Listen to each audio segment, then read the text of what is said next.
My wife texted, "Stuck at the office, boring meeting." But I was 2 tables away, watching her kiss her boss. I didn't make a scene, I just replied, "Hope it's productive," and attached a photo of his hand on her leg. The sound of her scream filled the room. I'm glad to have you here. Follow my story until the end and comment the city you're watching from so I can see how far my story has reached.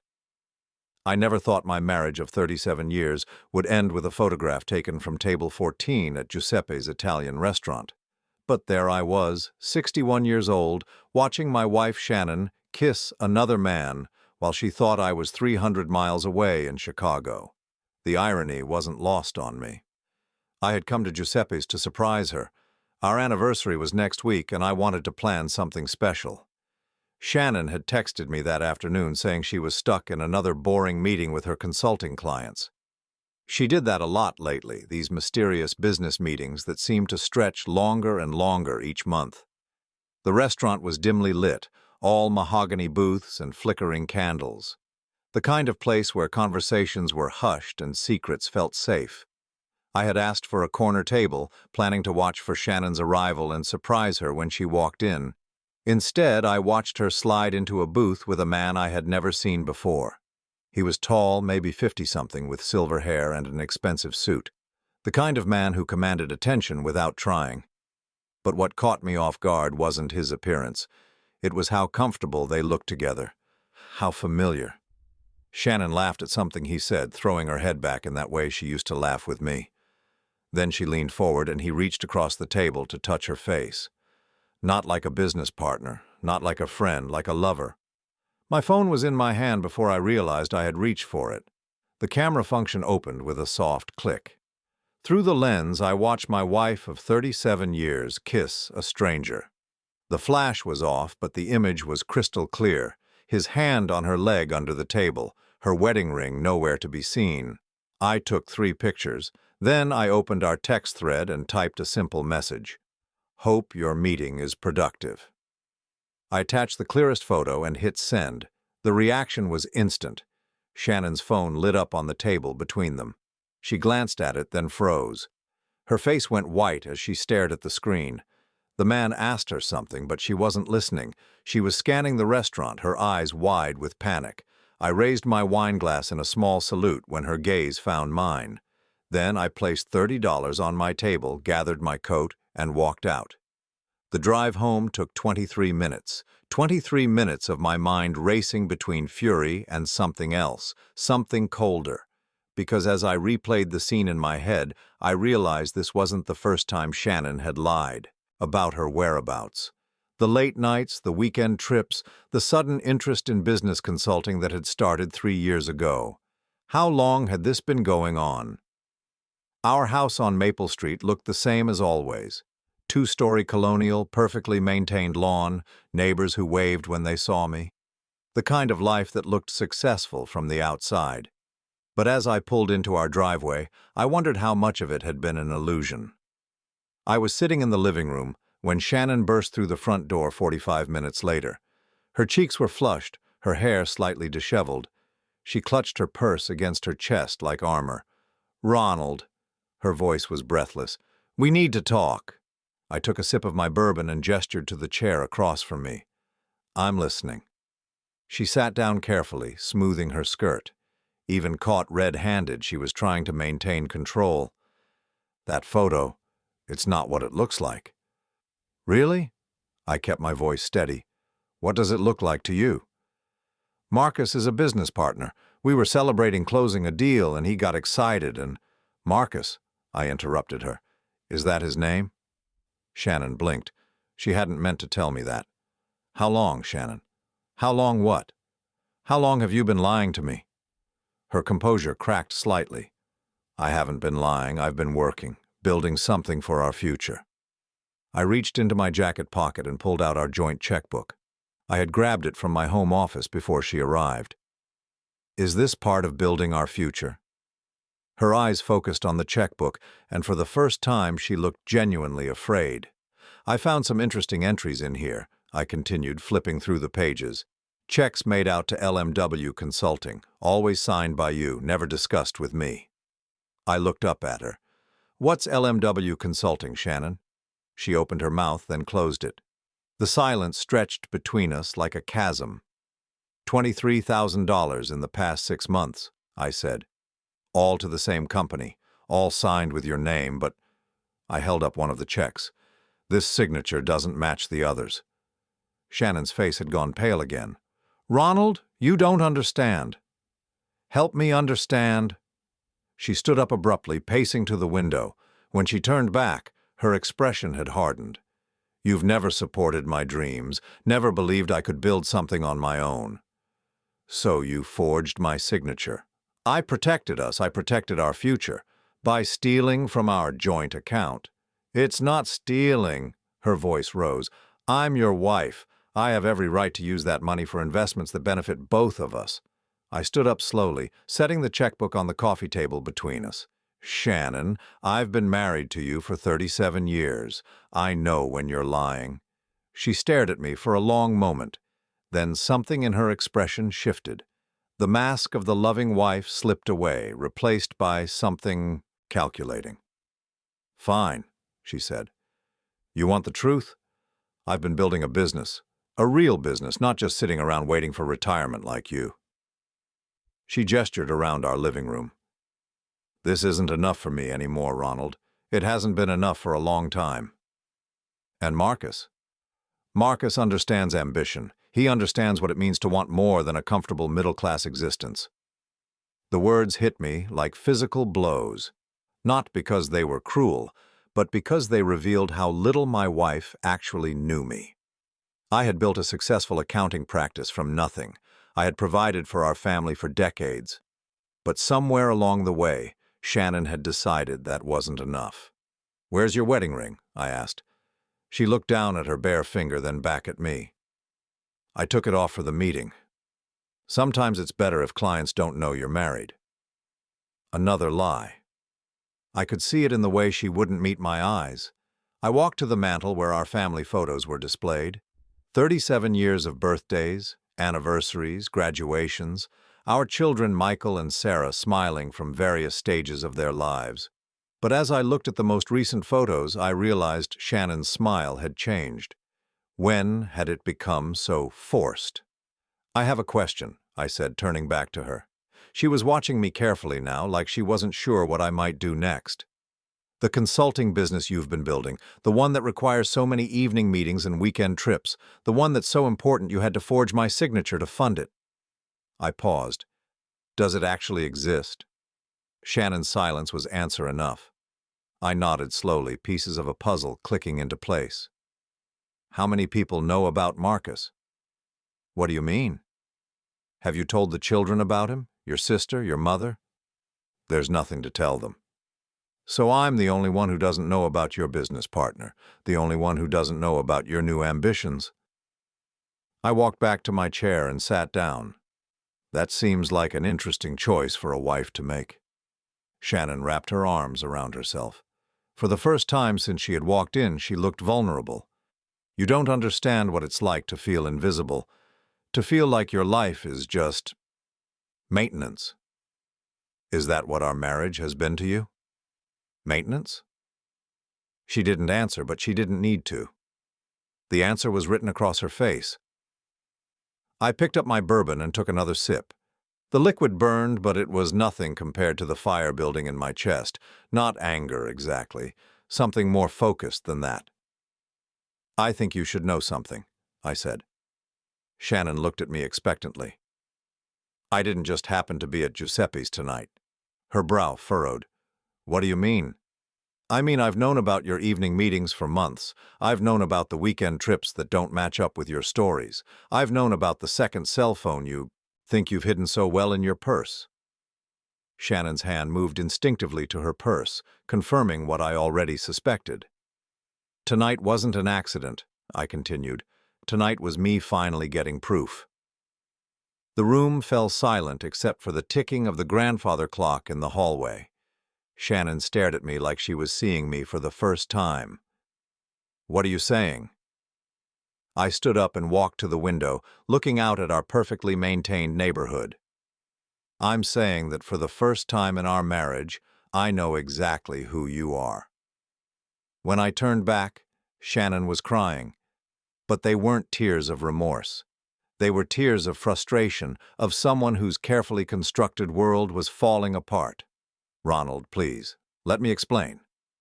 But I was done with explanations, done with lies disguised as truths, done with being the fool in my own marriage.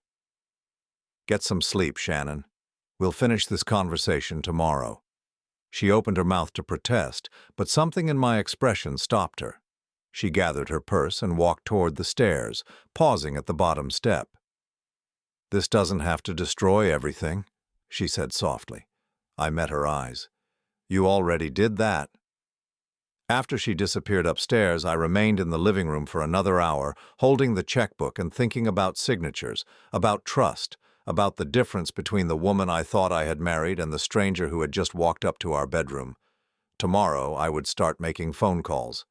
Tomorrow, I would begin to understand exactly how deep this deception went. But tonight, I simply sat in the ruins of my marriage and tried to remember the last time Shannon had looked at me the way she had looked at Marcus across that restaurant table. I couldn't remember. And that, perhaps, was the most devastating revelation of all. The next morning, Shannon was gone before I woke up. She left a note on the kitchen counter. "Went to my sister's to think. We'll talk tonight. S." No explanation, no apology. Just another lie because I knew she wasn't at her sister's house. Karen lived in Portland, a 6-hour drive away. Shannon's car was in the driveway 30 minutes after I found the note, then gone again. She was buying time, probably meeting with Marcus to figure out damage control. I made coffee and sat at our kitchen table, staring at the granite countertops Shannon had insisted we install 2 years ago. $23,000 for a kitchen renovation. At the time, she said it would increase our home's value. Now I wondered if that money had actually gone to her secret consulting business. I opened my laptop and began what would become the longest day of my 61 years. The checkbook was just the beginning. I logged into our online banking and started going through 6 months of statements, line by line. What I found made my stomach turn. LMW Consulting wasn't the only company receiving our money. There was also Summit Financial Services, Meridian Business Solutions, and Empire Holdings, LLC. 4 different companies, all receiving checks in amounts ranging from $3,000 to $8,000, all signed by Shannon. But here's what made me pause. The endorsement stamps on the back of the canceled checks. They all had the same bank routing number. I grabbed my phone and called First National, our bank for the past 15 years. Mr. Morrison, Tom Bradley, our account manager, sounded genuinely pleased to hear from me. "How can I help you today?" "Tom, I need to understand something about check endorsements. If multiple companies are depositing checks at the same bank, would that show up in any records?" "Well, we can certainly track patterns for fraud prevention. Are you concerned about something specific?" I explained about the companies without mentioning Shannon directly. Tom put me on hold for several minutes. "Mr. Morrison, this is interesting. Those 4 companies you mentioned, they're all registered to the same business address, downtown on 5th Street, professional building, Suite 207. 5th Street. That was 3 blocks from Giuseppe's restaurant. Can you tell me who the account holder is for these companies?" "I can't give you specific account information, but I can tell you that the primary signature on file for all 4 accounts belongs to Shannon Morrison." The phone felt heavy in my hand. "Tom, hypothetically, if someone were running multiple business entities from the same location with the same signature authority, what would that suggest to you?" "Hypothetically. It could be legitimate business expansion, or—" He paused. "It could be someone making their financial activities look more complicated than they actually are." After I hung up, I sat staring at the kitchen wall, where Shannon had hung a wooden sign that read, "Home is where the heart is." The irony was suffocating. I spent the next 2 hours digging deeper. Property records showed that the building on 5th Street was owned by Webb Properties, LLC. A quick internet search revealed that Marcus Webb was the managing partner of Webb Properties, so Shannon's business partner owned the building where her 4 companies were registered. Companies that were apparently just different names for the same operation. But what operation? I found my answer in Shannon's home office. She had converted our guest bedroom into what she called her workspace about 3 years ago. I rarely went in there, respecting what she said was her private area for client calls and paperwork. Now I understood why she wanted privacy. The desk drawers were locked, but I found the key taped under the bottom drawer. Inside were business cards I had never seen before. Shannon Webb, Senior Partner, LMW Consulting. Not Shannon Morrison. Shannon Webb. Another card read, Shannon Webb, Investment Advisor, Summit Financial Services. I stared at the cards for a full minute. She wasn't just having an affair. She was living an entirely different life. The bottom drawer contained a file folder labeled Client Portfolio. Inside were investment statements showing accounts worth over $120,000. Money I had never seen in our joint financial planning. But that wasn't the worst part. The worst part was finding copies of our tax returns from the past 3 years, with my signature forged on forms I had never seen. Returns that showed business income I knew nothing about, deductions for expenses I had never approved. Shannon hadn't just been stealing from our joint account. She had been filing false tax returns in my name. I was still processing this when I found the travel receipts. Hotel bills from Denver, San Francisco, Nashville, all for weekend trips Shannon had told me were visiting her college friends. Except these receipts showed reservations for 2 people, Mr. and Mrs. Webb. My hands were shaking as I flipped through the receipts. 36 weekends over the past 2 years. Expensive hotels, fine dining, couples spa treatments, all paid for with money from our joint accounts. They weren't just business partners. They were living like a married couple. I heard Shannon's car in the driveway around 3 o'clock. I had just enough time to photograph everything and return the documents to exactly where I found them. When she walked into the kitchen, she looked like she had been crying. Or maybe she had just practiced looking like she had been crying. Ronald, I owe you an explanation. I was standing by the coffee maker, pouring my 4th cup of the day. I'm listening. Marcus and I have been developing an investment consulting firm. It's legitimate business, but it required startup capital. She sat down at the table, clasping her hands together. I should have discussed it with you, but I knew you'd worry about the risk. What kind of consulting? Financial planning for small businesses. Marcus has connections with companies that need help restructuring their investments. I nodded, sipping my coffee. That sounds promising. How many clients do you have? We're still building the client base. It takes time. I'm sure it does.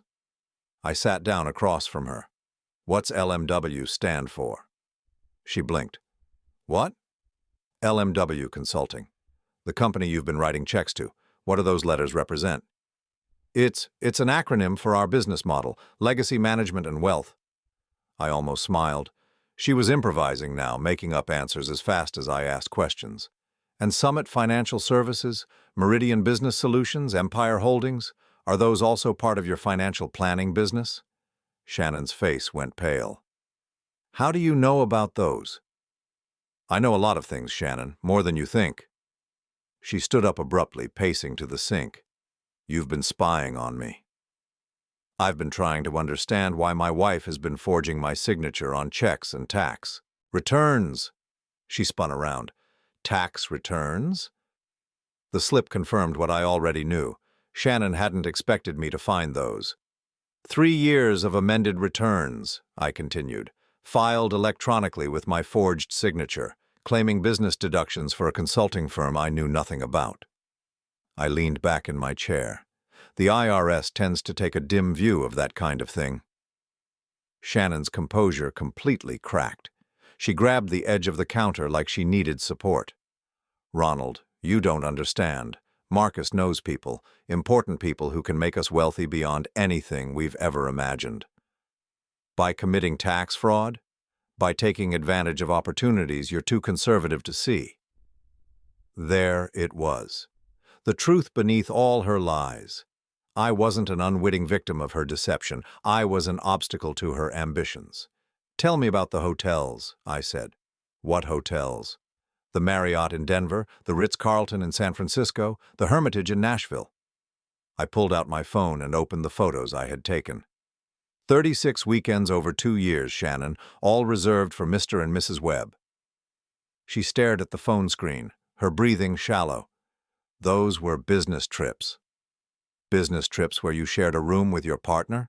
It was more cost-effective. Stop. My voice was sharper than I intended. Just stop lying. The kitchen fell silent except for the hum of the refrigerator. Shannon wrapped her arms around herself, looking smaller than I had seen her in years. How long have you been in love with him? I asked. Her eyes filled with tears. Real ones this time. It's not what you think. Then tell me what it is. She was quiet for so long I thought she wouldn't answer. When she finally spoke, her voice was barely a whisper. Marcus makes me feel like the woman I was supposed to be. The honesty of it hit me harder than all the lies combined. And what woman is that? Someone important, someone whose ideas matter, someone who isn't just maintaining a life someone else built. I set my coffee cup down carefully. Is that how you see our marriage? Something I built that you're just maintaining? You never asked me what I wanted, she said, tears streaming down her face. You just assumed I'd be happy with your vision of our future. I asked you 1,000 times over the years what you wanted. You always said you were happy. Because I thought I was supposed to be happy. She wiped her eyes with the back of her hand. But happiness isn't enough anymore, Ronald. I want to matter. I want to build something that's mine. So you built a lie. I built a business. With my money, using my name, filing false tax returns. I stood up, anger finally breaking through my careful control. That's not building something, Shannon. That's stealing. She flinched like I had slapped her. Everything we have, we built together. No, everything we had, we built together, past tense. I walked toward the doorway, then stopped. I want you to know something. She looked up at me, hope flickering in her eyes. I love the woman I thought you were, I said. But that woman doesn't exist. She never existed, did she? Shannon's sob followed me as I left the kitchen and walked upstairs to our bedroom. I sat on the edge of our bed, looking around at the life we had shared for 37 years. Tomorrow I would call my lawyer. Tomorrow I would begin the process of protecting myself from the financial fraud my wife had committed in my name. But tonight I simply mourned the death of the marriage I thought I had and prepared for the war I was about to fight. Because if Shannon wanted to play games with false identities and secret businesses, she was about to learn that her husband of 37 years had a few surprises of his own. I called my lawyer at 7:30 the next morning, before Shannon woke up. David Chen had handled our wills and estate planning for 15 years, but I had never needed him for anything like this. Ronald, I have to ask, David said after I explained the situation. Are you absolutely certain about these allegations? Tax fraud and forgery are serious federal crimes. I have documentation, David. Photographs of forged signatures, bank statements, fake business registrations, all of it. How much money are we talking about? I had spent most of the night calculating. At least $120,000 diverted from our joint accounts over the past 3 years. That's not counting the tax implications of the fraudulent returns. David was quiet for a moment. Ronald, I need you to secure all of this evidence immediately. If Shannon realizes you've discovered everything, she might try to destroy documents or move money. What do you recommend? First, change the passwords on all your personal accounts. Second, document everything you can access while you still have access. Third, we need to discuss immediate legal protection for your assets. After I hung up, I spent 2 hours systematically photographing every document in Shannon's office and creating copies of all our financial records. By 9 o'clock, I had assembled a file that painted a devastating picture of systematic deception. Shannon came downstairs around 9:30 looking like she hadn't slept. She was wearing the blue robe I had bought her for Christmas 3 years ago, back when I thought our biggest problem was deciding where to go for vacation. "I made coffee," I said, not looking up from my laptop. She poured herself a cup and sat across from me at the kitchen table. "Ronald, I want to fix this." "Fix what exactly?" "Our marriage. This misunderstanding about the business." I closed my laptop and looked at her directly. "Shannon, I need you to understand something. This stopped being a misunderstanding when I found the tax returns." Her face went pale. "What tax returns?" "The amended returns you filed electronically for 2021, 2022, and 2023, all claiming business deductions for consulting income that doesn't exist, all signed electronically with my forged signature." Shannon gripped her coffee cup so tightly I thought it might shatter. "Ronald, I can explain." "I'm sure you can, just like you explained the 4 fake businesses, just like you explained the hotel receipts for Mr. and Mrs. Webb." I leaned forward. "But here's what I need you to explain most of all. Did you really think I was stupid enough not to find out?" She flinched like I had struck her. "It's not about you being stupid." "Then what's it about?" "It's about survival." Her voice was fierce now, defensive. "It's about building something real instead of just coasting toward retirement." "Survival?" I couldn't keep the disbelief out of my voice. "Shannon, we have $250,000 in our retirement accounts. We own our home. My practice generates $12,000 a month. What exactly are we surviving?" "Mediocrity." She slammed her cup down, coffee splashing onto the granite countertop. "Comfortable, middle-class mediocrity, where nothing ever changes and nothing ever matters." The mask was slipping again. The desperate housewife act was giving way to something harder, more calculating. "So you decided to steal from me." "I decided to invest in us." "By forging my signature on federal tax documents?" Shannon stood up abruptly and began pacing. "Marcus showed me opportunities you would never understand. Real estate investments, business partnerships, ways to turn our savings into serious wealth. Our savings that you accessed without my knowledge or consent. I'm your wife. I have every legal right to—" "You have every legal right to access our joint accounts," I interrupted. "You don't have the right to forge my signature. You don't have the right to file false tax returns in my name. You don't have the right to create fake businesses using our home address." Shannon stopped pacing. "How did you find out about the address?" "I found out about everything, Shannon. The question is, what were you planning to do when you got caught?" She stared at me for a long moment, and I could see her mind working, calculating her next move. When she finally spoke, her voice was different, colder. "I wasn't planning to get caught." The honesty was startling. No more pretense, no more manipulation, just the truth. "What was the end game?" I asked. "Marcus and I were building something real, a consulting firm that could generate serious income. We needed startup capital and time to develop the client base." "And my role in this plan?" Shannon looked away. "Initially, you were supposed to benefit from the success without having to worry about the details." "Initially?" She didn't answer, but she didn't need to. I understood. "You were planning to leave me." Shannon wrapped her arms around herself.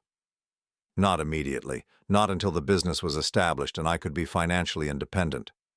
"Financially independent on money you stole from me. Money I invested for both of us." "Stop lying." My voice echoed through the kitchen, surprising both of us.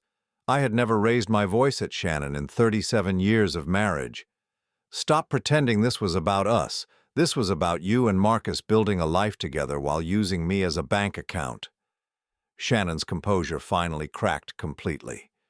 Tears streamed down her face, but they weren't tears of remorse. They were tears of frustration, of someone whose carefully planned scheme was falling apart. "You want to know the truth?" she sobbed. "Fine. Marcus understands me in ways you never have. He sees my potential instead of just seeing a wife who should be grateful for a comfortable life." "And what potential is that?" "The potential to be someone important. Someone who matters in the world instead of just existing in it. I stared at her, this woman I had shared a bed with for 37 years, and realized I was looking at a stranger. Not just because of the lies, but because of the fundamental selfishness that had driven every decision she had made. "Did you ever love me?" I asked. The question seemed to surprise her. "Of course I loved you. I still love you." "No, Shannon. You loved what I provided, the house, the security, the respectability. But did you ever actually love me?" She opened her mouth to answer, then closed it. The silence stretched between us like a chasm. "I thought I did," she finally whispered. The words hit me like a physical blow, but not because they were cruel, because they were honest. For the first time in our conversation, Shannon was telling me the complete truth. When did that change? I don't know. Gradually, I think. When the kids moved away and it was just us, I realized I didn't know who I was supposed to be anymore. I wasn't a mother, I wasn't building a career, I was just your wife. And that wasn't enough. It should have been. She wiped her eyes with the back of her hand. I wanted it to be enough. But Marcus made me feel like I could be more. I nodded slowly, understanding finally clicking into place. "So you decided to become more by stealing from me and lying to federal tax authorities." "I decided to take control of my own life. By destroying mine." Shannon looked at me with something that might have been regret. That was never the intention. But it was always the inevitable result. I stood up and walked to the window overlooking our backyard. Shannon had planted flower beds along the fence line when we first moved in. Every spring she would spend weeks planning the layout, choosing colors that would complement each other. I had always admired her attention to detail, her ability to create beauty from nothing. Now I wondered if that had been another performance. "I have a question," I said without turning around. "Okay." "The money you've taken from our accounts, where is it now?" "It's invested in the business. Marcus has connections with—" "Where is it now, Shannon?" A long pause. "Some of it is in business accounts, some of it was used for operational expenses." I turned to face her. "How much is left?" "I don't know exactly. Marcus handles most of the financial management." "Guess." Shannon's hands twisted in her lap. "Maybe $30,000. You stole $120,000 from our joint accounts and you have $30,000 left to show for it. It's not stolen, it's invested." "In what? Hotel rooms? Expensive dinners? Weekend trips to Nashville?" Shannon flinched with each accusation. "Those were business development expenses." "Business development?" I laughed, but there was no humor in it. "Shannon, do you understand what you've done? Not just to our marriage, but legally?" "What do you mean?" I pulled out my phone and opened the photos I had taken of the tax documents. "You filed false returns with the IRS. You forged signatures on federal documents. You created fake businesses to hide money transfers." I met her eyes. "These aren't civil matters, Shannon. These are felonies." The blood drained from her face. "Ronald, you wouldn't—" "I wouldn't what? Report tax fraud to the authorities? Protect myself from someone who has been systematically stealing from me?" Shannon stood up so quickly her chair nearly tipped over. "If you turn me in, it will destroy both of us. They'll audit everything. They'll freeze our accounts. They'll investigate the fraud you committed. In my name and your name, don't you understand? I forged your signature, but they'll assume you knew about it. We're married. We file joint returns." For the first time since discovering Shannon's betrayal, I felt a chill of real fear. She was right about one thing. The IRS wouldn't necessarily distinguish between the victim and the perpetrator in a case like this. "That's why you used my signature," I said slowly. "Not just to access the accounts, but to make sure I couldn't report you without incriminating myself." Shannon's expression was almost pitying. "I protected both of us, Ronald. Whatever you think of Marcus and me, I made sure you couldn't be prosecuted for something you didn't know about. You made sure I couldn't escape the consequences of your crimes. I made sure we were in this together." The manipulation was breathtaking in its complexity. Shannon hadn't just stolen from me. She had engineered the theft to ensure my complicity whether I knew about it or not. "Except for one thing," I said. "What's that?" I reached into my jacket pocket and pulled out a small digital recorder. "I've been recording our conversation." Shannon's eyes widened. "You can't use that. Spousal privilege doesn't apply to ongoing crimes." I set the recorder on the table between us, and it definitely doesn't apply when one spouse is defrauding the other. Shannon stared at the recorder like it was a bomb. "Ronald, please, we can work this out. We can fix the tax returns, return the money, start over." "With what money?" "You just told me there's only $30,000 left. Marcus and I can liquidate some investments." "Marcus." I sat back down and studied my wife's face. "Tell me about Marcus, Shannon. Is he married?" She nodded reluctantly. "Does his wife know about your business partnership?" "That's complicated." "I'm sure it is. Does she know about the hotel rooms, the weekend trips, the fact that you've been using her husband's last name?" Shannon's silence told me everything I needed to know. "So Marcus is cheating on his wife with you while you steal money from me to fund your affair." I shook my head. "And you call this building something important?" "You don't understand what Marcus and I have." "You're right. I don't understand how two people can be so selfish that they destroy two marriages for a fantasy." Shannon stood up and walked toward the kitchen doorway. When she reached it, she turned back. "This doesn't have to end our marriage, Ronald. We can work through this." I looked at her standing there in her blue robe, her hair disheveled, her eyes red from crying.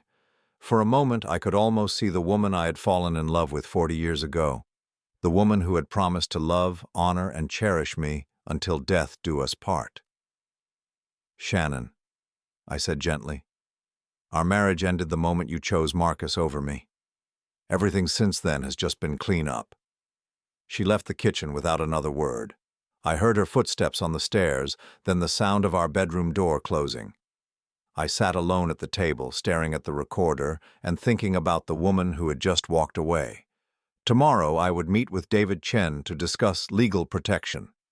Tomorrow I would begin the process of untangling 37 years of shared assets from someone who had been systematically defrauding me.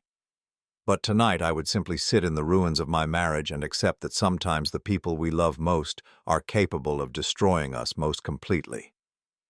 The call from my son Michael came at 6:15 the next morning. "Dad, what the hell's going on?"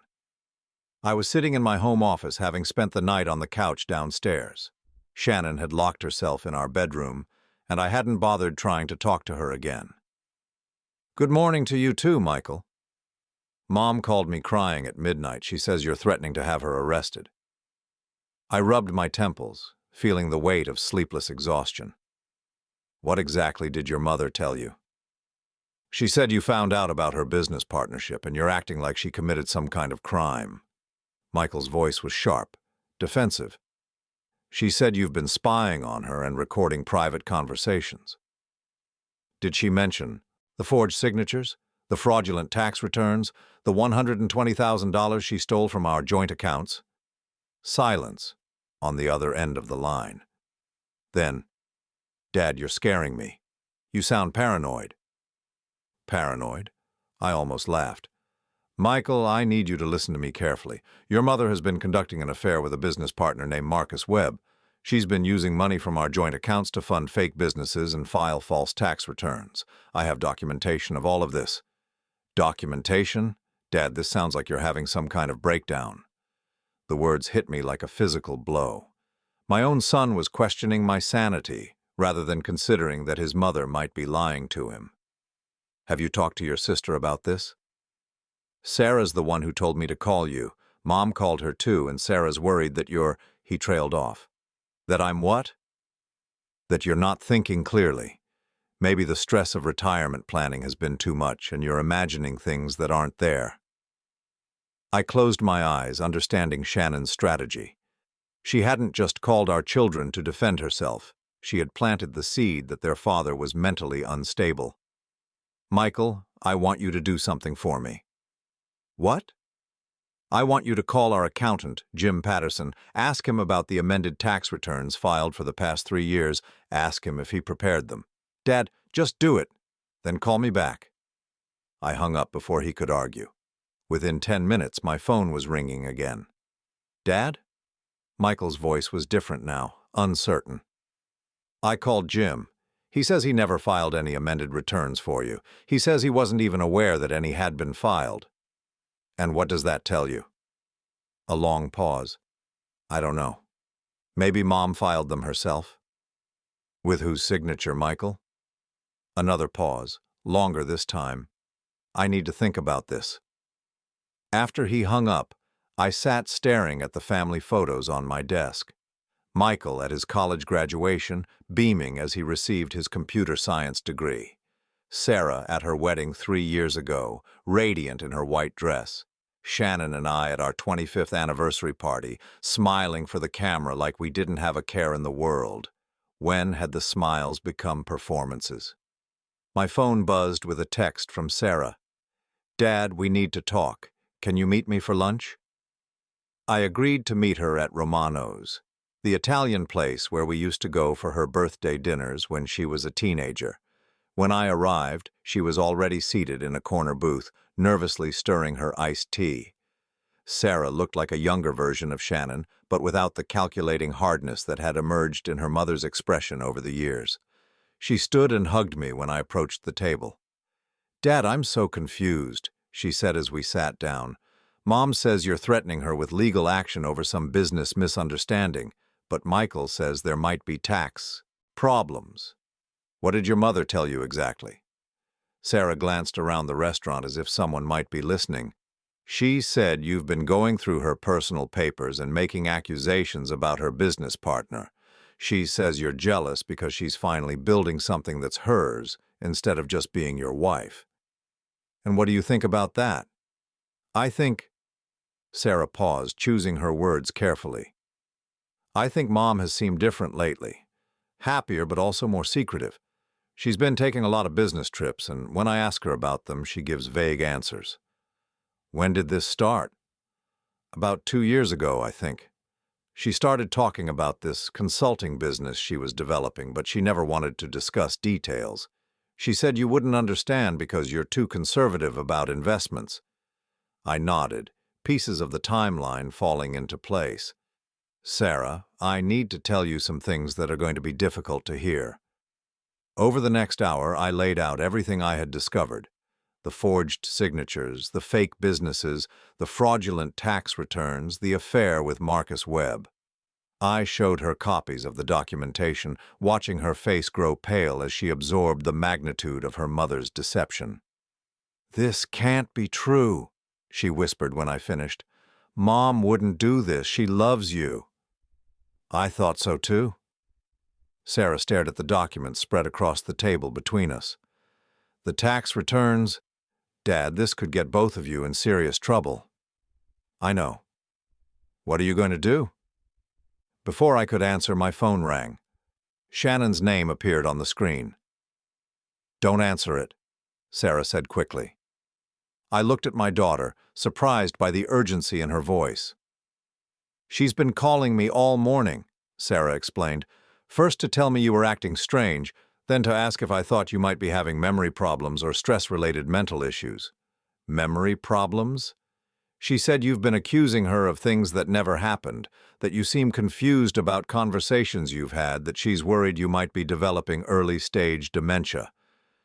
The manipulation was even more sophisticated than I had realized. Shannon wasn't just defending herself. She was systematically undermining my credibility with our children by suggesting I was mentally incompetent. Sarah, do I seem confused or mentally unstable to you? She studied my face carefully. No, Dad.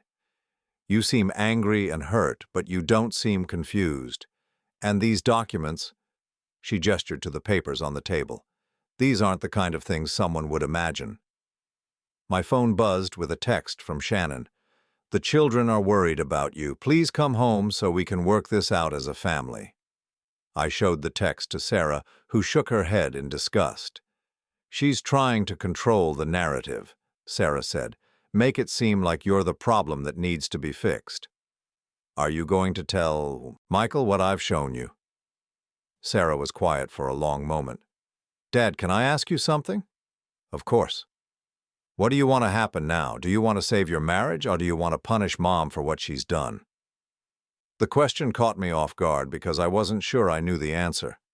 The man I had been a week ago would have said saving the marriage was the priority, but that man hadn't known he was married to a stranger.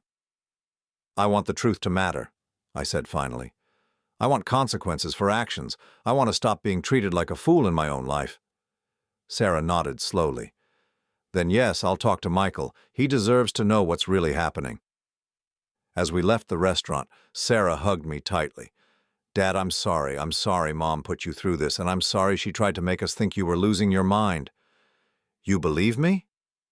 The evidence speaks for itself. But more than that, she pulled back to look at me. I know you. You're the most honest person I've ever known. If you say Mom forged your signature and filed false tax returns, then that's what happened. When I got home, Shannon was waiting in the living room. She had dressed carefully, a conservative blue dress, minimal makeup, her wedding ring prominently displayed. She looked like the perfect picture of a concerned wife. Ronald, the children are worried about you. I sat down across from her. Are they? Michael thinks you might be under too much stress. Sarah wonders if you should see a doctor just to make sure everything is okay. Shannon's voice was gentle, concerned.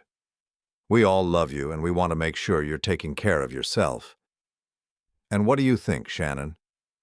I think you've been working too hard for too many years, and the idea of retirement has you more anxious than you want to admit. She leaned forward, her expression earnest.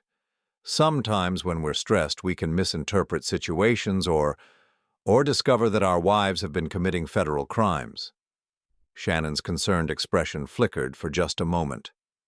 Ronald, please, listen to yourself. Do you really think I'm capable of the things you're accusing me of? It was masterfully done.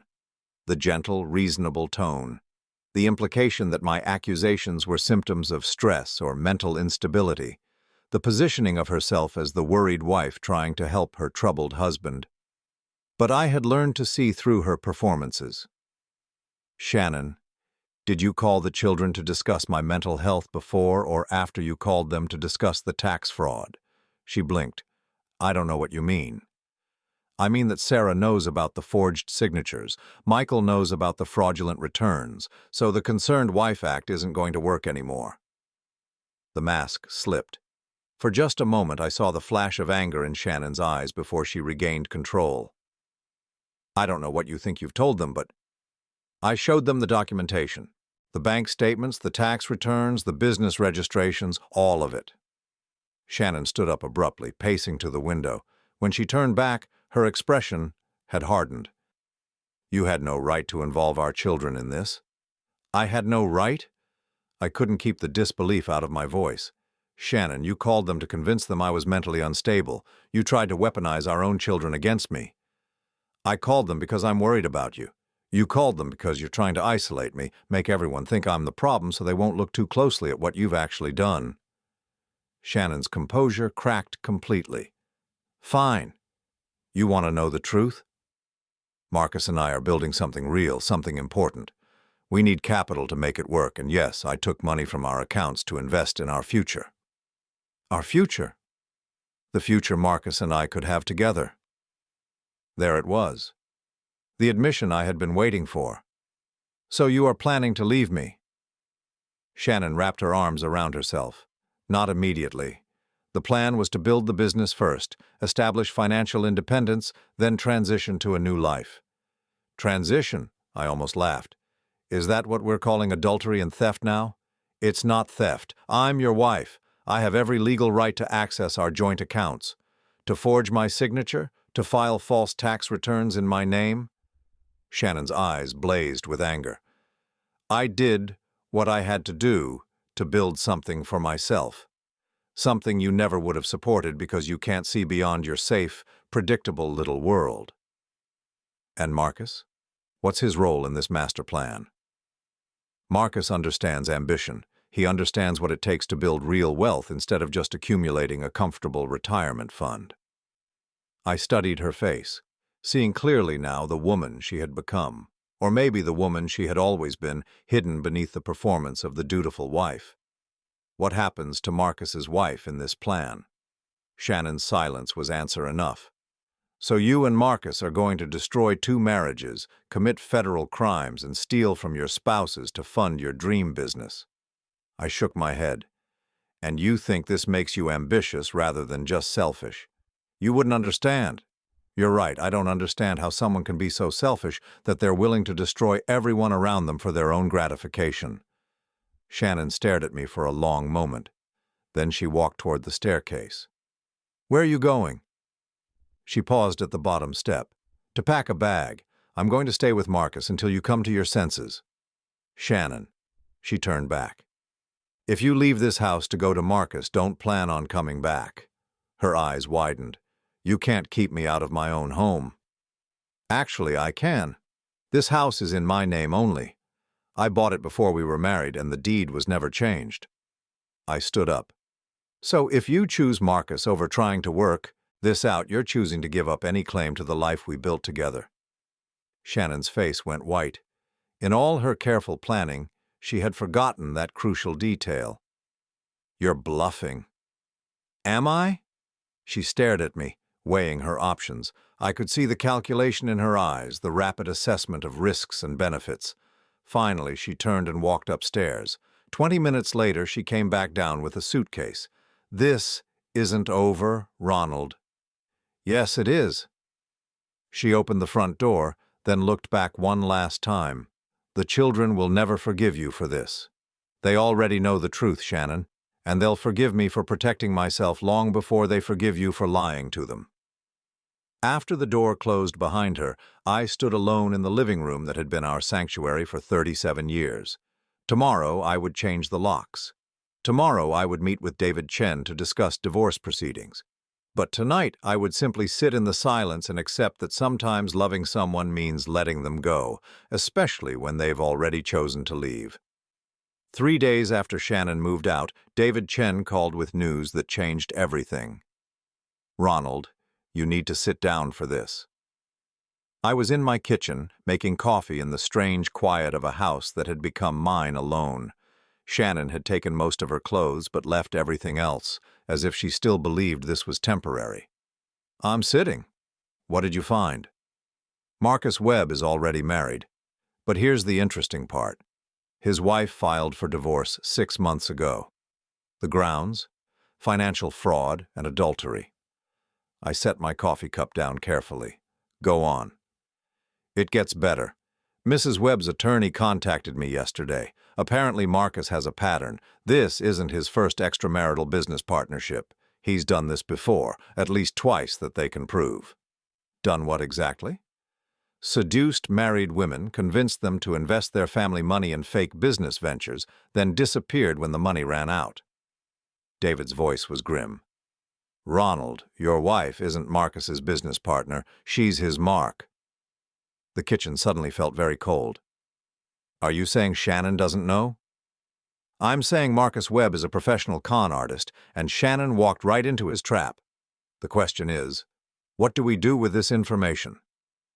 I thought about Shannon's passionate defense of Marcus, her certainty that he understood her ambitions in ways I never could. Had she been manipulated this entire time, or was she a willing participant in the fraud? David, I need you to arrange a meeting. With whom? With Mrs. Webb.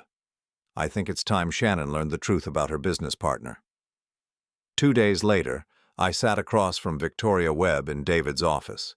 She was an elegant woman in her mid-50s, impeccably dressed, but with the hollow look of someone who had seen her world collapse.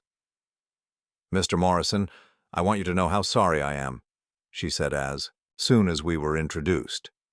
If I had discovered Marcus's pattern earlier, I might have been able to warn you. Tell me about the pattern. Victoria opened a file folder and spread several photographs across the conference table. Marcus targets women who feel unfulfilled in their marriages, usually women with access to joint financial accounts but without strong financial oversight from their husbands. The photographs showed Marcus with different women at restaurants, hotels, business conferences, always the same dynamic: older married women, expensive settings, intimate body language. He creates elaborate business scenarios that require startup capital, Victoria continued, investment opportunities that are too good to pass up but too complex for the women to understand completely. He makes them feel like they're finally being treated as equals, as business partners, rather than just wives. How much did he take from you? $230,000 over 18 months. I remortgaged our house, cashed out my retirement account, even borrowed against my life insurance. Victoria's voice was steady, but I could see the pain in her eyes. I believed I was investing in our future. Instead, I was funding his lifestyle with other women. Where does the money go? Expensive hotels, fine dining, travel, gifts for his targets. Marcus lives very well on other people's investments. She pulled out a bank statement. But here's what your wife doesn't know. Marcus has been withdrawing money from their joint business accounts for the past 6 months. Large amounts. I studied the statement. Withdrawals of $5,000, $8,000, $12,000. All made by Marcus Webb, all from accounts Shannon thought were building their business empire. How much is left? Based on what my attorney was able to trace, maybe $15,000. Everything else is gone. $15,000. Shannon had stolen $120,000 from our joint accounts, thinking she was building a business empire. In reality, she had funded Marcus's con game and probably his next target. Mrs. Webb, would you be willing to confront Marcus in front of Shannon? She looked at me carefully. What are you proposing? I'm proposing we give my wife the truth she deserves. Even after everything she's done, she has the right to know she's been played for a fool. Victoria nodded slowly. When and where? Leave that to me. That evening, I sent Shannon a text. We need to discuss the tax situation. Meet me at Giuseppe's tomorrow at 7. Bring Marcus. It's time to resolve this legally. Her response came quickly. Finally ready to be reasonable? We'll be there. The next evening, I arrived at Giuseppe's 30 minutes early and requested the same table where I had photographed Shannon's betrayal. David Chen sat at a nearby table, pretending to read financial documents. Victoria Webb waited in the bar area, nursing a glass of wine and watching the entrance. Shannon and Marcus arrived precisely at 7. She looked radiant, confident, like a woman who believed she was about to claim victory. Marcus was every bit as polished as I remembered. Expensive suit, perfect smile, the aura of a man accustomed to getting his way. They slid into the booth across from me, Shannon's hand briefly touching Marcus's arm in a gesture of solidarity. Ronald, Shannon said, her voice warm but cautious, I'm glad you're willing to discuss this reasonably. I'm always reasonable, I replied. Marcus, it's good to finally meet you properly. Marcus extended his hand across the table. His handshake was firm, confident. Shannon's told me a lot about you. I understand you have concerns about our business partnership. I do. But first, I'd like you to meet someone. I gestured toward the bar where Victoria Webb had risen from her seat and was walking toward our table. The moment Marcus saw her, his face went white. Hello, Marcus, Victoria said, sliding into the booth next to me. Darling. Shannon looked confused, glancing between Marcus and Victoria. I'm sorry, who are you? I'm Victoria Webb, Marcus's wife. The silence that followed was deafening. Shannon stared at Victoria, then at Marcus, then back at Victoria. Wife? Shannon's voice was barely a whisper. Soon-to-be ex-wife, Victoria clarified. We're currently in divorce proceedings, aren't we, Marcus? Marcus had found his voice again, though it lacked its usual smooth confidence. Victoria, this is inappropriate. You can't just what? Tell your business partner the truth about your business model. Victoria opened her purse and pulled out a thick folder. Shannon, dear, I think you should see these. She spread the photographs across the table. Marcus with different women in identical scenarios. Intimate dinners, hotel lobbies, business conferences. The same setup Shannon thought was unique to their relationship. "What is this?" Shannon's voice was rising. "This is your business partner's track record," I said gently. "Marcus has been running this same con for years. You're not his first victim, and you won't be his last." Shannon grabbed one of the photographs, studying it closely. "Marcus, what is this? Who are these women?" Marcus was sweating now, his composure completely shattered. "Shannon, I can explain. These are taken out of context." "Context?" Victoria laughed bitterly. "The context is that you seduced these women, convinced them to invest their family money in fake business ventures, then disappeared when their accounts were empty." She turned to Shannon. "How much money did you give him access to?" Shannon was staring at Marcus like she was seeing him for the first time. "Marcus, tell me this isn't true." "Shannon, you have to understand. How much money is left in our business accounts?" Her voice was sharp now, demanding.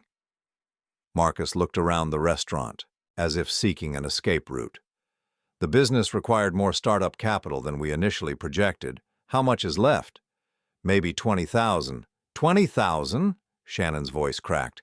"I put $120,000 into those accounts." "Shannon, please let me explain the investment strategy." "Stop lying." She turned to Victoria. "How much did he steal from you?" $230,000. Shannon's face went ashen. She looked at the photographs again, then at Marcus, then at me. "Ronald, did you know about this?" "I found out 3 days ago. I thought you deserved to know the truth." Shannon's breathing was shallow, rapid. "Marcus, please tell me. This is some kind of misunderstanding." Marcus reached for her hand, but she jerked away. "Shannon, what we have is real. Yes, I've made mistakes in the past, but what we're building together is fake," Victoria finished. "Just like it was fake with me. Just like it was fake with Jennifer in Denver and Carol in Phoenix." She pointed to the photographs. "He uses the same lines, Shannon. The same promises about understanding your potential and building something important together." Shannon was staring at Marcus with growing horror. "The hotels, the weekend trips, did you pay for those with my money?" Marcus's silence was answer enough. "All of it?" Shannon's voice was barely audible. "Everything we built together was funded by money I stole from my husband?" "You didn't steal anything," Marcus said desperately. "You invested in our future."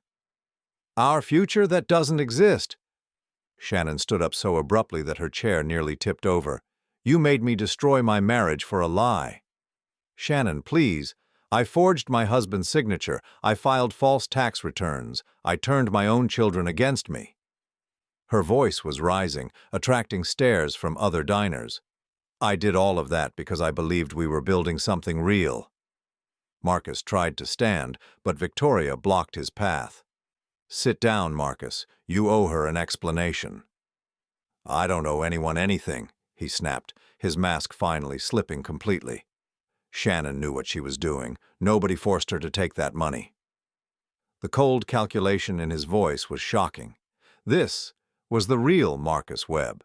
Not the charming businessman who understood Shannon's ambitions, but a predator who had manipulated her into destroying her own life.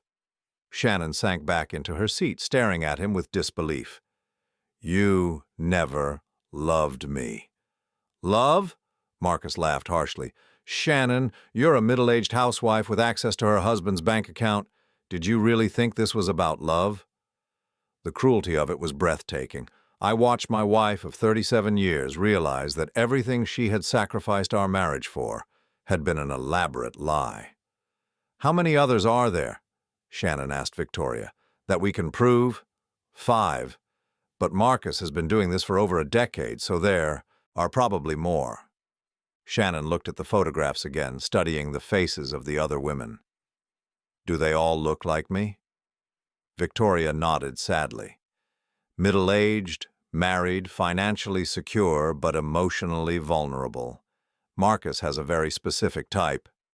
Shannon turned to me, tears streaming down her face. "Ronald, I'm so sorry. I destroyed everything for someone who was just using me." I looked at her across the table. this woman who had been my wife for 37 years. 3 weeks ago, I would have done anything to save our marriage. Now, seeing her broken and humiliated, I felt only pity. Shannon, I tried to warn you. You chose not to listen. I know. She wiped her eyes with a napkin. I know, and I can't take any of it back. Marcus had been sitting silently, probably calculating his next move. Now he stood up, straightening his tie. This has been illuminating, but I have other appointments tonight. Victoria grabbed his arm. You're not going anywhere until we discuss returning the money you stole. Marcus shook her off. I didn't steal anything. Shannon made voluntary investments in legitimate business ventures. If those ventures didn't perform as expected, that's the risk of business. The sheer audacity of it was stunning. Even caught red-handed, Marcus was maintaining the pretense that his cons were legitimate business activities. Voluntary investments. Shannon's voice was dangerous now. You manipulated me into destroying my marriage. I offered you opportunities. You chose to take them. Marcus's smile was cold, reptilian. And frankly, Shannon, you were eager enough to betray your husband when you thought it would benefit you. Don't blame me for your own moral flexibility. The words hung in the air like acid. Shannon flinched as if she had been slapped. You're right, she said quietly. I was eager to betray him, because you made me believe I deserved more than the life I had. You do deserve more. You just went about getting it the wrong way. Shannon looked at Marcus with something approaching hatred. No, I went about getting it with the wrong person. She stood up and walked toward the restaurant exit. I followed her outside, leaving Victoria to deal with Marcus. In the parking lot, Shannon leaned against my car, sobbing. Ronald, I've destroyed everything, our marriage, our finances, my relationship with the children, all for a man who was just using me. I wanted to comfort her, but I couldn't. Too much had happened. Too much trust had been broken. Shannon, what are you going to do now? She looked up at me with red, swollen eyes. I don't know. I have nowhere to go, no money, no one who trusts me. She laughed bitterly. I guess this is what I get for thinking I was smarter than everyone else. You can come home tonight, I said. We need to discuss practical matters anyway. The tax situation, the legal implications, how to handle the divorce. Divorce? The word seemed to surprise her. Did you think we could come back from this? Shannon was quiet for a long moment. I hoped maybe, if I could fix the financial problems, return the money somehow. Shannon, you didn't just take money. You forged my signature on federal documents. You committed crimes that could send both of us to prison. I looked at her directly. There's no coming back from that. She nodded, accepting the finality of it. I understand. As we drove home in separate cars, I thought about the woman I had married 37 years ago and the stranger she had become. Marcus Webb had manipulated her, but he hadn't created her capacity for betrayal. He had simply exploited it. Tomorrow, Shannon and I would begin the process of untangling a life we had built together and destroyed separately. But tonight, for one last time, we would sleep under the same roof as the ruins of our marriage settled around us. 6 months after that devastating dinner at Giuseppe's, I sat in my lawyer's office signing the final divorce papers. Shannon sat across from me, looking like a shadow of the woman who had once commanded every room she entered. The proceedings had been surprisingly straightforward. When the IRS completed their investigation, they determined that Shannon had acted alone in the tax fraud scheme. The forged signatures were clearly different from my actual signature, and my cooperation in providing evidence had protected me from prosecution. Shannon wasn't so fortunate. She pleaded guilty to tax fraud and received 2 years of probation, community service, and a hefty fine that consumed what little money Marcus hadn't stolen. The house remained mine, along with most of our joint assets since Shannon's criminal activity had voided her claims to marital property. Is there anything else we need to discuss? David Chen asked as we finished the paperwork. I looked at Shannon one last time. She had aged years in the past 6 months.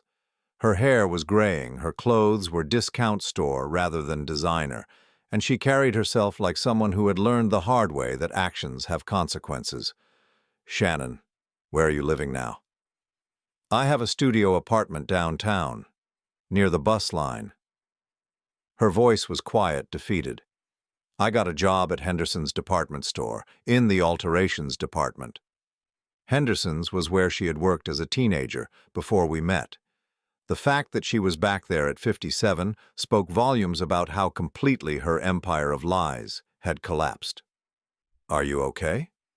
She looked up at me with something that might have been gratitude. "I'm surviving. The children visit sometimes, though I know they're still processing everything." She paused. "Ronald, I need you to know something." I waited.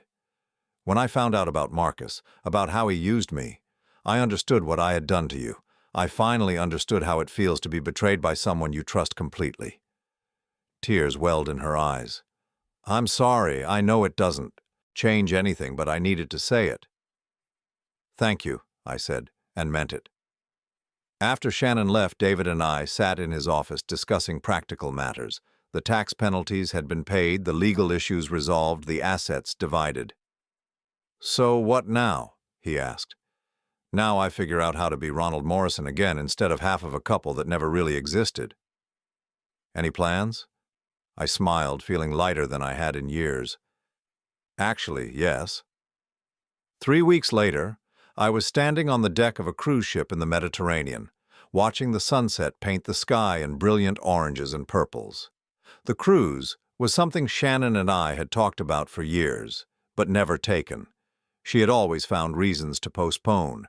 Too expensive, too long away from home, too many other priorities. Now I understood the real reason. Shannon had never wanted to spend 2 weeks alone with me, away from distractions and other people. She had known, probably long before I did, that we didn't have enough real connection to sustain that kind of intimacy. "Beautiful evening, isn't it?" I turned to see a woman about my age standing at the rail nearby. She had silver hair, kind eyes, and the confident posture of someone comfortable in her own skin. "It is," I agreed. "I'm Ronald." "Margaret, but my friends call me Maggie." She smiled. "Are you traveling alone?" "I am.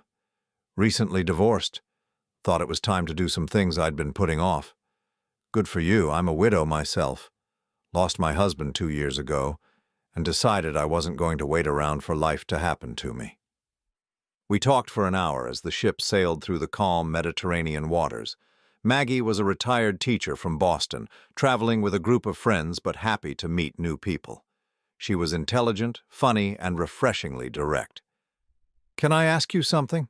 she said as we prepared to go in for dinner. "Of course." "You seem like a nice man, but you also seem like someone who's been hurt recently. Are you sure you're ready to be making new friends?" The question was perceptive and kind. I think making new friends is exactly what I need to be doing. It's making old mistakes I want to avoid. "Fair enough. Would you like to have dinner with me and my friends tomorrow night? We'd love the company of someone who can discuss something other than grandchildren and medications." I laughed, realizing I hadn't felt this relaxed in years. "I'd like that very much." Over the next week, I spent most of my time with Maggie and her group. They were retired professionals who had decided to embrace adventure rather than settle into comfortable decline.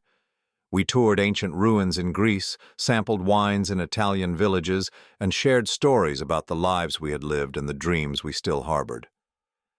"You know what I like about you, Ronald?" Maggie said one evening as we sat on her balcony sharing a bottle of wine. "What's that?" "You don't seem to need anything from me. Most men our age are looking for someone to take care of them or someone to impress. You just seem to enjoy my company for what it is." "I'm learning the difference between needing someone and choosing to be with someone," I said. "Needing led to a lot of compromises that weren't healthy for either of us." "Your ex-wife?" I had told Maggie the basic outline of my story, though not the painful details. "She needed me to be someone I wasn't, and I needed her to be someone she wasn't. When we both stopped pretending, there was nothing left." "Do you miss her?" I considered the question carefully. "I miss the life I thought we had. but I don't miss the constant feeling that I was failing to live up to expectations I never understood. And now I feel like myself for the first time in decades. When the cruise ended, Maggie and I exchanged contact information and promised to stay in touch. She was flying back to Boston. I was returning to my new life in a house that was finally just mine. But 3 weeks later, Maggie called. "Ronald, I have a proposition for you. I'm listening." "My book club is reading a financial planning guide, and we're all completely confused. We need someone who actually understands money to explain it to us. Would you consider flying to Boston for a weekend to be our guest speaker?" I smiled, looking around my kitchen where I had been eating dinner alone for the past month. "Maggie, I thought you'd never ask." The weekend in Boston led to another invitation, then another. Within 2 months, I was making regular trips to visit Maggie and her friends. Sometimes she would visit me, and I would show her around the city I had called home for 37 years. "You know what's strange?" I told her one evening as we walked through the park near my house. "What?" "I spent decades trying to make Shannon happy and never succeeded. With you, I'm not trying to make anyone happy, and I feel happier than I've been in years." "That's not strange," Maggie said. "That's healthy. Happiness isn't something you can create for someone else. It's something you choose for yourself." As autumn turned to winter, Maggie and I settled into a comfortable rhythm. She would visit for a week, I would visit Boston for a week, and we would both maintain our independence while choosing to share parts of our lives. "Are we dating?" she asked one evening as we cooked dinner together in my kitchen. "I don't know," I admitted. "Are we?" "I think we're doing something better than dating. I think we're becoming friends who happen to enjoy each other's company in all sorts of ways." "Is that enough for you?" Ronald, at our age, enjoying someone's company without drama or complications isn't just enough, it's a gift. 6 months after meeting Maggie, I received an unexpected phone call from Michael. "Dad, I owe you an apology." "For what?" "For not believing you immediately when you told me about Mom, for thinking you might be having some kind of breakdown instead of recognizing that you were protecting yourself from someone who was hurting you." "Michael, you were trying to be loyal to both of your parents. I understand that. But I should have trusted you. You've never lied to Sarah or me about anything important. I should have known you wouldn't start with something this serious." "How is your mother?" "She's different. Humbled, I think.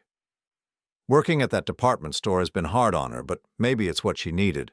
She talks about you sometimes." "What does she say?" "That she understands now why you couldn't forgive her. That she's glad you found someone who treats you the way you deserve to be treated." I was surprised. "She knows about Maggie?" "Sarah told her. Mom said to tell you she's happy that you're happy.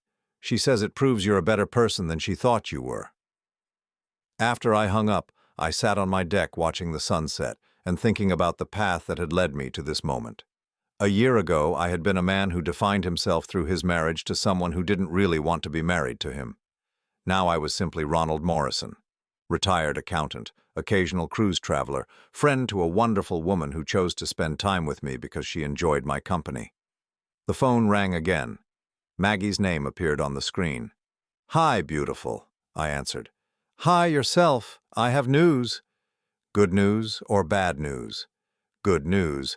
My lease is up in December, and I've been thinking about trying life in a different city. Know anywhere that might have room for a retired teacher who makes excellent coffee and only occasionally tries to reorganize other people's lives?" I smiled, looking around the house that had been a symbol of everything I had lost and was becoming a symbol of everything I had gained. "I know just the place." As I hung up the phone, I thought about Shannon and the empire of lies she had built on the foundation of our marriage. She had wanted more than the life we shared, and in pursuing that dream, she had lost everything. But in losing Shannon, I had found something I hadn't even known I was missing, the ability to be completely myself with someone who valued that person exactly as he was. The irony wasn't lost on me. Shannon had destroyed our marriage while searching for someone who would see her potential. In the end, she had given me the gift of finding someone who saw mine. I had spent 37 years being half of a couple that never really existed. Now, at 62, I was learning to be whole on my own and discovering that wholeness was the foundation for any relationship worth having. Tomorrow, I would call Maggie back and tell her that, yes, I knew exactly the right place for a woman who made excellent coffee and only occasionally tried to reorganize other people's lives, and then I would start preparing for the next chapter of a life that was finally, completely, my own. The hidden empire Shannon had built was gone, destroyed by the lies that had created it. But from its ruins I had built something better, a life based on truth, choice, and the simple pleasure of being genuinely known and appreciated. For the first time in decades, I was exactly where I belonged.